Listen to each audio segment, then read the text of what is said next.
Olá, amados, sejam muito bem-vindos a mais um programa, mais um podcast, Ative Seu DNA e Valnice Milhomens. Aqui nós fornecemos estratégias e ferramentas para enriquecer seu espírito, sua alma, seu corpo. Aqui também nós começamos um programa do Ative Seu DNA, que é um programa que vai falar muito para te ajudar a ter saúde espiritual, emocional, mental e física. É um programa de 1 ano. Se você quiser saber mais sobre o programa para transformar a sua saúde em 1 ano, você vai ver um link aqui também na descrição desse vídeo. E nós estamos na nossa série Identidade. E o episódio dessa série é Restauração da sua identidade.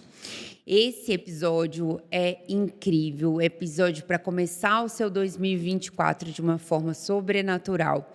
E nós vamos começar falando sobre 2 reis que foram realmente incríveis na história de Israel, que Saul e Davi. Saul e Davi foram ungidos reis de Israel e tiveram destinos completamente diferentes. E eu já vou começar a perguntar aqui sobre os dois. Olhemos para a vida desses 2 homens, Saul e Davi, que foram ungidos reis para serem reis de Israel, mas que tomaram rumos completamente diferentes. E um deles acabou perdendo realmente a sua identidade, que foi no caso de Saul. E eu queria te perguntar, por que você acha que realmente isso aconteceu com Saul? Muito bem, vamos ver Saul na sua história. O povo de Israel era uma teocracia, Deus era o rei. Mas de repente o povo começou a olhar para os povos vizinhos e cada um tinha seu rei. Samuel é considerado o último dos juízes, na realidade um verdadeiro profeta, mas os seus filhos não seguiram o seu caminho. E o povo disse: tu estás velho, unge-nos um rei como todas as nações. E Samuel ficou triste e foi conversar com Deus. Mas nós somos uma teocracia, Deus é o nosso rei. Aí Deus disse para Samuel: não rejeitaram a ti, rejeitaram a mim. Mas unge um rei. Unge um rei. E Deus dá as diretrizes, quais são as responsabilidades de um rei. Deus, sim, tinha um propósito de um dia levantar um rei. Saul é um prematuro. E como surge Saul nessa história? Ele é da menor tribo, realmente. Ele sai de casa à busca de ovelhas que se extraviaram e depois vai até o profeta Samuel. E Deus fala com Samuel. Quem seria o rei? Que viria a ele? Deus escolheu Saul. Evidentemente, Deus escolheu Saul. E quando o profeta o vê, fala com ele então revela a sua identidade. Como eu sou? Sou pequeno, o menor da minha família, minha tribo é pequena. Então isso mostra logo a identidade que ele traz. Ele se vê como um Zé Ninguém. Sou um Zé Ninguém. E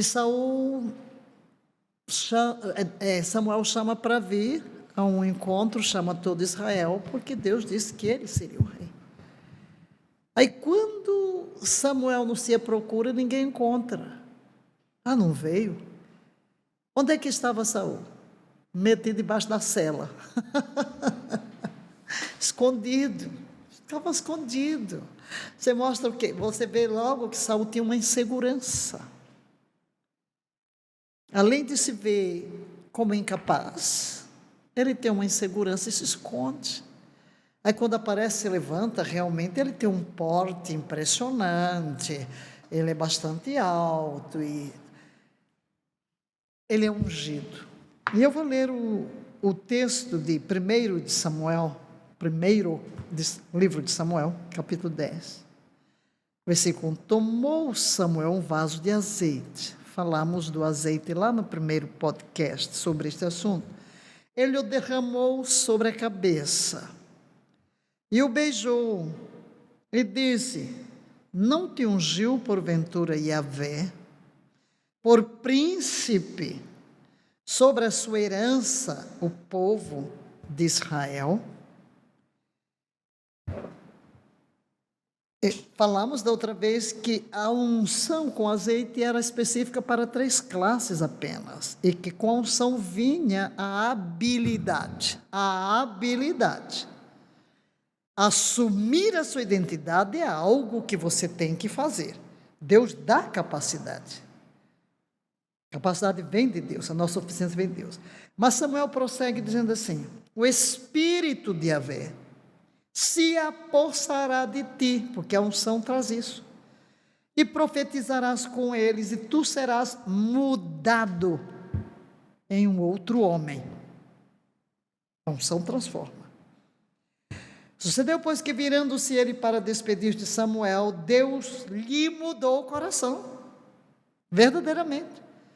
Deus mudou o coração dele. E todos estes sinais se seguiram. No mesmo dia, tudo se seguiu. Saiu o encontro, aí diz assim: quando ele chegou um grupo de profetas, saiu ao encontro. O Espírito de Deus se apossou de Saul. E ele profetizou no meio deles. Então você vê aqui que a unção forma a identidade. A unção forma a identidade. Mas o que acontece com Saul? Ele vai agir fora da unção. Fora da unção. O primeiro incidente a ver confusão de papéis. Ele foi ungido para ser rei. Samuel é o profeta. E é o profeta que fazia os sacrifícios. Ao profeta, Samuel cumpria fazer os seus sacrifícios. A ele reinar e ir às batalhas. Mas em vez de assumir a sua identidade de rei numa batalha, como Samuel se demorou, ele oferece o sacrifício. Primeiro problema. Deus lhe ungiu para algo, não olhe para outra pessoa.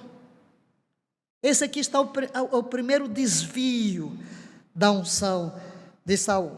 Aí aparece Samuel e diz o seguinte: procedeste neciamente em não guardar o mandamento que Yahvé teu Deus te ordenou, pois teria hoje Yahvé confirmado o teu reino sobre Israel.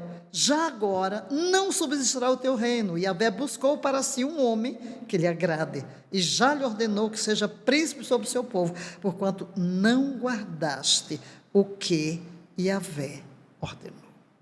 É muito perigoso querer agir fora da unção, você querer assumir um papel que não é seu, você querer ir por outro caminho. Você tem que cumprir o propósito para o qual Deus o chamou. Não se meta onde você não foi chamado no mundo espiritual, evidentemente, não? Então, aqui está o primeiro problema: não saber quem é. Quem sou eu? Então está aí uma confusão de papéis. E é claro, a unção é limitada agora. E isso é perigoso porque quando Samuel diz que quando Deus enviou para ungir você parecia tão pequeno. Aí diz assim Samuel: enviou-me Yahvé a ungir-te rei sobre o seu povo, sobre Israel. Atenta, pois, agora para a palavra do Senhor. Assim diz Yahvé dos exércitos: castigarei Amaleque. Agora, mais um problema. Quer dizer, Saul foi cometendo um problema de identidade atrás do outro. Porque aí Deus já tinha falado para Moisés sobre Amaleque: destruirás a memória de Amaleque. Isso foi o que Deus ordenou, porque Amaleque saiu contra o povo de Israel. Então já Moisés, Deus falou: destruirás a memória de Amaleque sobre a face da terra. Amaleque representa Satanás. E agora tem uma guerra. E Samuel vai dar instruções a Saul com respeito a Amaleque, que já era a ordem que Deus deu para Moisés. destruir totalmente. Ele vai. Aí, quando vai chegando Samuel, ai, eu fiz o que o Senhor mandou. E que balido de ovelhas é esse que eu estou escutando? O povo poupou o melhor das ovelhas para oferecer como sacrifício ao teu Deus, também Amaleque. E aí que então Samuel traz a palavra e diz que obedecer, que é melhor obedecer do que sacrificar, porque a desobediência ali é como pecado de feitiçaria. Então aqui fala de obediência parcial. Você pode perder a unção pela obediência parcial. Foi contra Amaleque, foi contra os amalequitas, foi parcialmente. Por que poupou? Porque poupou. Você não fez o que Deus mandou. E não pense, você diz assim, Deus manda fazer uma coisa, você faz 50%. Eu fiz 99%. É o 100%. É o 100%. Então não é uma obediência parcial. E a palavra de Samuel para ele, Yahvé dos exércitos diz, castigaria Amaleque pelo que ele fez a Israel, ter oposto a Israel no seu caminho. Vai, pois agora, fere Amaleque, destrói totalmente tudo quanto existe. Então, por isso, ele perde a unção. Amaleque é um tipo de Satanás. Você não destrói Satanás, você não faz tudo que Deus mandou.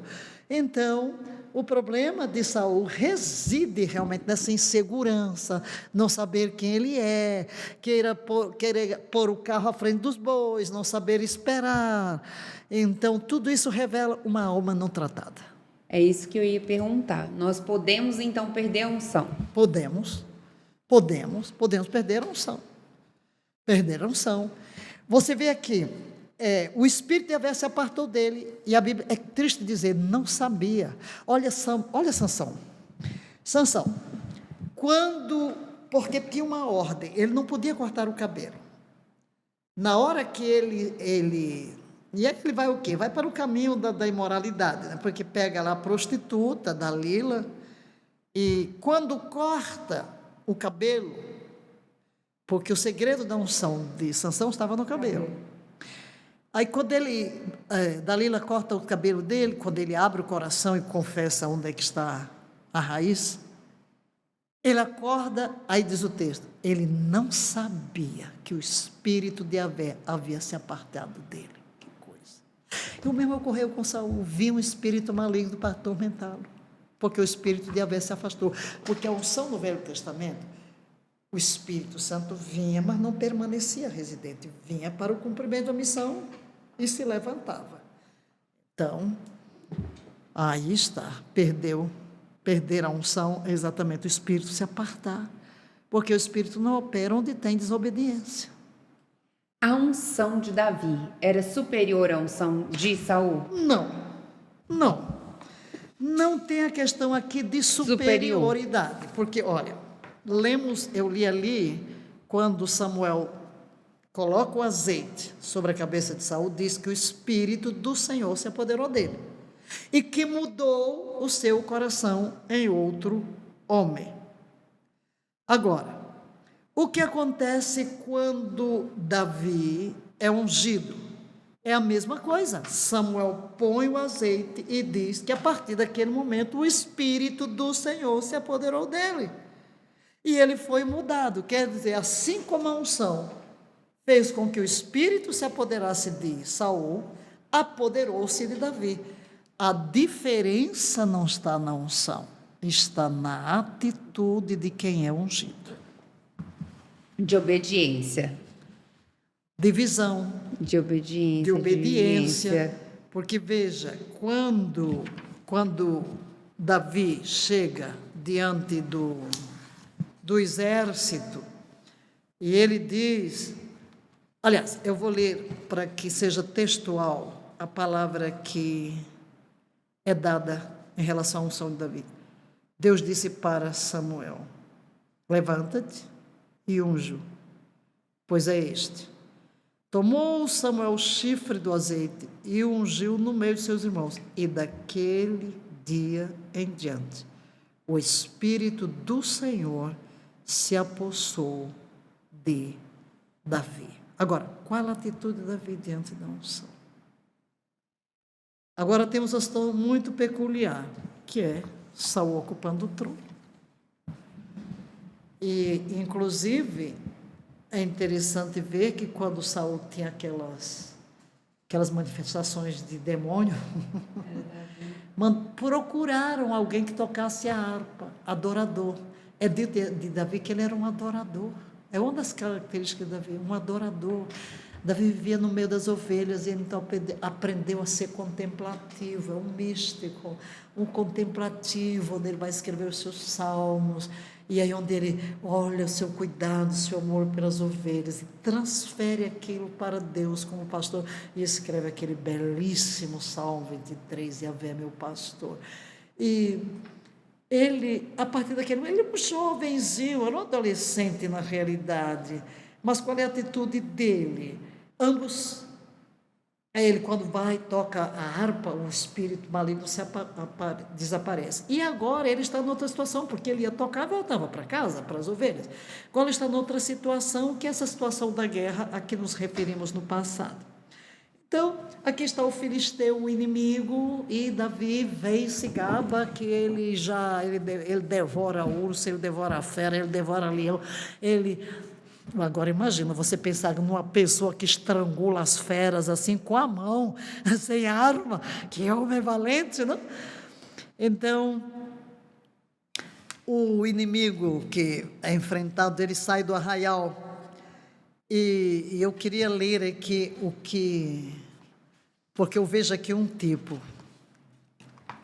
que Golias é um tipo de Satanás, e é como se Satanás dissesse assim: Deus, eu venci, tu não tens ninguém na terra. Quando ele pede, dá-me um homem, não existia. É como se ele dissesse, não tem ninguém. Ele parou e diz: escolhei dentre vós um homem que desça contra mim. Se ele puder pelejar comigo e me ferir, seremos vossos servos. Se porém eu vencer e ferir, então sereis nossos servos e nos servireis. Que desafio! Então, quem desafiava? É como se o diabo desafiasse as hostes de Deus, dissesse: Deus, tu não tens ninguém na terra. Mas Deus tinha um homem em Davi. Então, como é que Saul reage? Medo. Como Davi reage? Confiança. A unção era a mesma, para ser rei. O mesmo azeite, pelo mesmo profeta. Mas Davi aprendeu a ter a visão da aliança. Quando Davi usa o termo ungido, circuncidado, o termo circuncidado, muita gente não vai entender, porque ele falou circuncidado. Ele menospreza o inimigo. Alguém vai dizer, mas que menino atrevido, hein? Ele diz: quem é, pois, este incircunciso filisteu que afronta os exércitos do Deus vivo? Então, a primeira coisa é desafiar o inimigo. Atitude de Saul, medo. Atitude de Davi, desafio. Por quê? Ele é incircunciso. O que é que está por trás disso? Ele não tem aliança com Deus. Eu tenho. Eu carrego o sinal da aliança. Eu sou circuncidado. É interessante que na aliança trocava-se roupa, o escudo, a capa. Deus, quando fez a aliança com Abraão, não tem capa, mas Deus disse: eu sou teu escudo. Então a aliança é isso, eu sou teu escudo. Então como é que Davi se via? O gigante estava com o escudão, mas ele se via o quê? Deus é meu escudo. Deus é meu escudo. Quem pode tocar em mim? Para tocar em mim tem que tocar em Deus. Ele é meu escudo. É a visão que Davi tem. Então, se ele tem essa visão, ele vai ver a situação. Aqui está um segundo elemento. Davi vê a unção pelo prisma da aliança. Primeiro, ele desafia o inimigo. É a primeira coisa que a gente tem que fazer: rir na cara do diabo e dizer: tu não tens nada comigo. Eu pertenço a Jesus. Eu tenho dono. Deus é minha defesa. Deus é minha proteção. Porque eu vou me ver à luz da aliança que eu tenho com Deus. Eu não vou me ver à luz das circunstâncias, ou o tamanho do inimigo, ou o tamanho do teste, ou o tamanho do problema. Eu me vejo em Deus. É o que está acontecendo com Davi aqui. Ninguém poderia destruir Israel se Israel se visse em Deus. Então, é a autoridade que a unção traz. Quem luta contra mim, luta contra Deus. E aí ele desafia. E nós temos que desafiar Satanás. Golias disse: escolhei dentre vós um homem que desça a mim. Desafio. Aí ele ainda diz: desafio hoje as fileiras de Israel, dai-me um homem, para que nós dois pelejemos. Ora, Satanás, por boca de Golias, pede um homem, mas Deus prometeu o homem sim.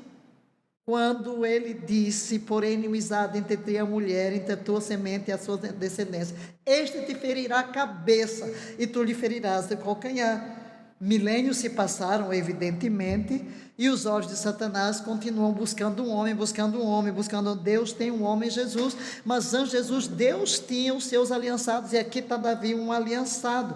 Aquele que se vê em Deus, aquele que se vê feito à imagem e semelhança de Deus. As regras do jogo são estabelecidas pelo emissário. As regras do jogo naquela batalha foram estabelecidas por Satanás. Dai-me um homem. Dai-me um homem. Se eu vencer, serão escravos. Se ele vencer, Paulo diz: na plenitude dos tempos, Deus enviou seu filho, nascido de mulher, nascido sob a lei. Deus deu um homem, sim. E quando Davi vem, é um tipo que Deus tinha, sim, alguém para tornar Satanás derrotado. Nessa derrota aqui, Davi é o homem de Deus que vai enfrentar Golias. E você pode ser o homem ou a mulher de Deus hoje. O representante que reconhece que tem uma aliança, que Deus é sua defesa, que Deus é sua proteção. Então, todo o segredo está aqui, no modo como eu me vejo a partir da aliança. Por isso, Davi assume a postura de quê? De ungido. De ungido. Eu sou ungido, isto é, Deus me separou, Deus me qualificou, Deus me deu uma identidade, eu reino. E a mesma coisa vamos dizer nós: eu reino com Cristo em vida. Deus me ungiu, Deus me separou, Deus me habilitou para vencer o diabo, o pecado, a carne, todo o mal. Em Cristo eu sou muito mais do que vencedor. Não importam se as trevas querem lutar contra mim, ruja o mar, sopre as tempestades, eu estou escudado em Deus e sou invencível enquanto estiver sob essa redoma protetora da aliança. Eu nele e ele em mim. A tática que Golias usou ainda é a tática que Satanás utiliza nos dias de hoje? Claro, intimidação. Ele se apresenta como grande, como poderoso, como invencível. Sempre será assim, maior do que ele é, parece um gigantão. Então você olha para as coisas e tudo é tática de amedrontar, de afrontar, de intimidar. É a mesma coisa. Nós vencemos pela intimidação. Então, como a pessoa que vai estar em casa estabelecer a vitória em 2024? Muito simples. Eu me vi neste momento em 1985, lá em Cúmera, a primeira vez que eu fui a Israel, ali em Cúmera, onde descobriram os manuscritos do Mar Morto. Como é que é a mente da gente? A memória. E aquela era a primeira vez que eu ia a Israel, porque Deus disse que queria que eu fosse a Israel antes de voltar ao Brasil, que Ele tem um ministério para mim no Brasil. E em cada lugar Ele me falou. O primeiro lugar foi ali, chegamos pela Galileia, o Mar da Galileia, e o hotel onde estávamos ficava à beira da Galileia. Já era o fim da tarde, eu fui caminhar ali, olhei, e Deus me falou que assim como Jesus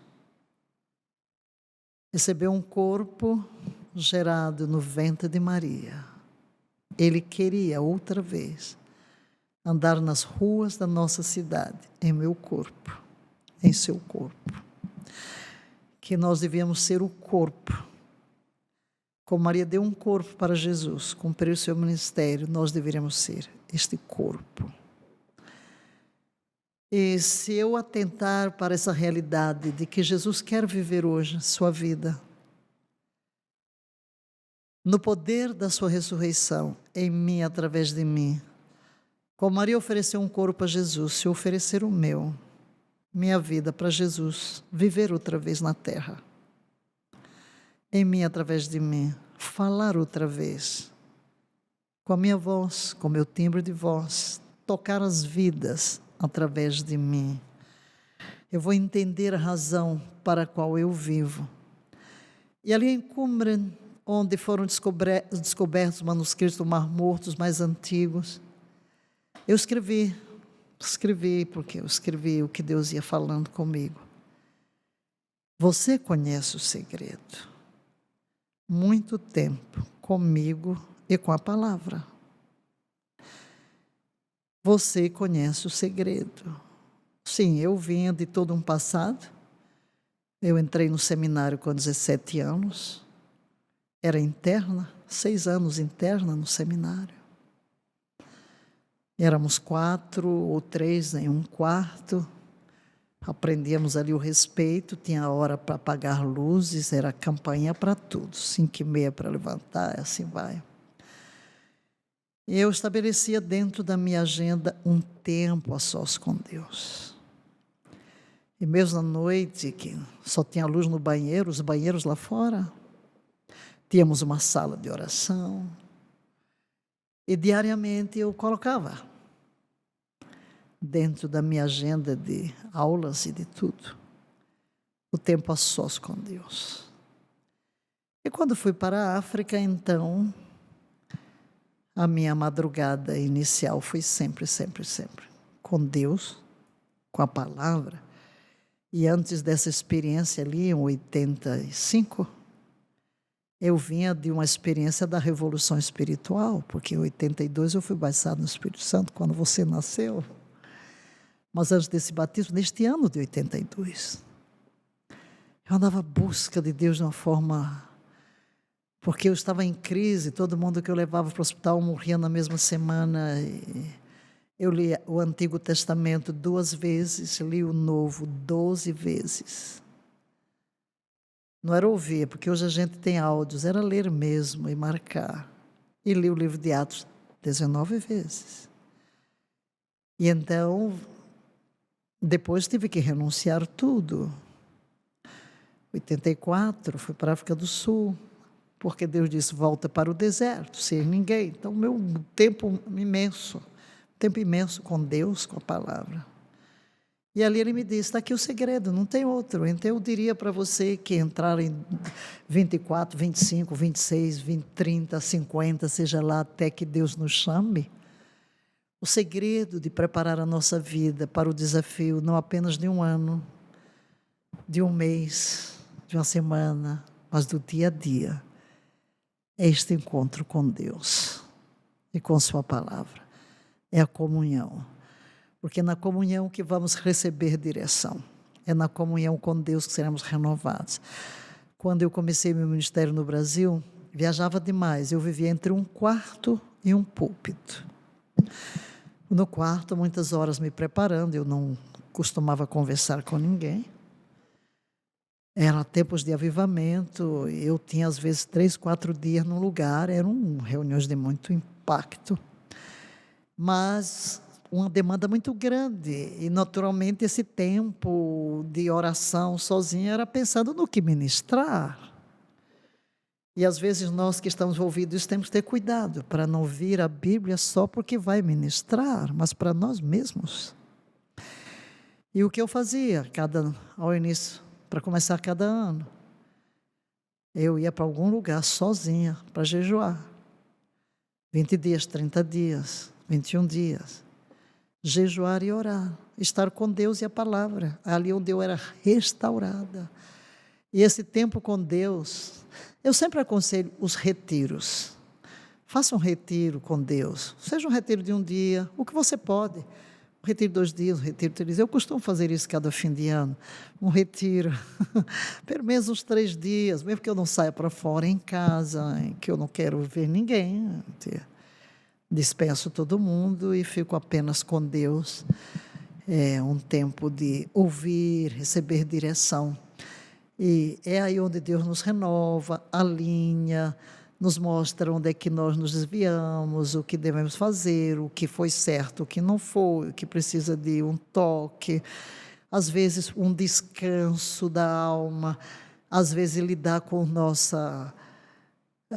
as nossas cobranças, porque a gente às vezes se cobra muito, nem é Deus que nos cobra, às vezes nós nos impomos pesos, o nosso perfeccionismo, às vezes nos sobrecarregamos com cargas. Eu cheguei à conclusão de que quando a gente não consegue fazer tudo que está diante de nós como demanda, é porque estamos fazendo coisas que Deus não pediu de nós. Ou estamos agradando a outros, ou estamos com cobranças pessoais pelo nosso próprio perfeccionismo, colocando cargas desnecessárias. E essa parada sempre ajuda, porque Deus vai suavemente, pelo seu Espírito, nos ajudando a redirecionar a nossa vida. Maravilha, muito bom. Então, se você quer restaurar a sua identidade, quer uma nova direção para 2024, conhece alguém que quer uma nova direção para 2024, não esquece de curtir o canal e também de compartilhar esse episódio e esteja conosco presente no nosso próximo episódio. Estamos aguardando você.